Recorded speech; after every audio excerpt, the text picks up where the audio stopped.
एक बार एक राजा ने अपने राज्य के एक रास्ते पर बड़ा सा पत्थर रखवा दिया और खुद जाकर एक बड़े से पेड़ के पीछे खड़ा हो गया और चुप कर उस रास्ते पर नजर रखने लगा, ये देखने के लिए कि कौन उस बड़े से पत्थर को रास्ते से हटाता है। थोड़ी देर के बाद उस रास्ते पर कुछ लोग आते हैं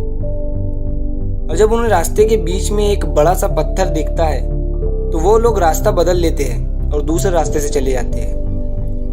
फिर थोड़ी देर के बाद उस रास्ते पर राजा के ही राजमहल के जो काम करने वाले थे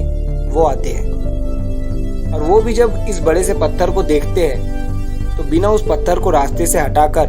वहां से पलटकर चले जाते हैं और उल्टा राजा को बुरा बोलते हैं कि राजा अपने राज्य का काम ठीक से नहीं कर रहा है। इतने बड़े बड़े पत्थर रास्ते के बीच में पड़े हुए हैं, राजा को इन्हें रास्ते से हटाना चाहिए, ये कहकर वो वहां से चले जाते हैं। फिर थोड़ी देर के बाद उस रास्ते पर एक सब्जी वाला आता है जिसके कंधे पर सब्जियां थी और जब वो उस बड़े से पत्थर को देखता है तो वो अपने कंधे से सब्जियों का बोरा नीचे रखकर उस पत्थर को हटाने की कोशिश करता है और बहुत मेहनत के बाद वो उस बड़े से पत्थर को रास्ते से हटा देता है।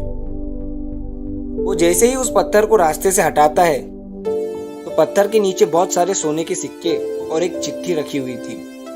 जिसमें लिखा था कि ये इनाम राजा की तरफ से पत्थर हटाने वाले के लिए है।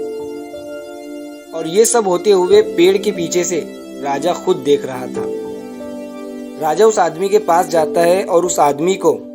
राजा अपने महल का सबसे खास आदमी बना लेता है। इस कहानी से हमें ये सीख मिलती है कि हमारे रास्ते में आने वाली रुकावटें, मुश्किलें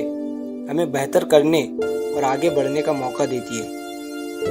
इसीलिए जिंदगी में जब भी ऐसा मौका मिले उसे हाथ से गंवाओ मत। बहुत से लोग ऐसे वक्त में मुश्किल काम को देखते ही पीछे हट जाते हैं, लेकिन जब सब पीछे हट जाए तो आप सामने आ जाओ, क्योंकि जीत उन्हें ही मिलती है जो प्रॉब्लम्स में अपॉर्चुनिटी ढूंढते हैं, और जब अपॉर्चुनिटी मिलती है तो वही अपॉर्चुनिटी आपके कल को बेहतर बनाती है।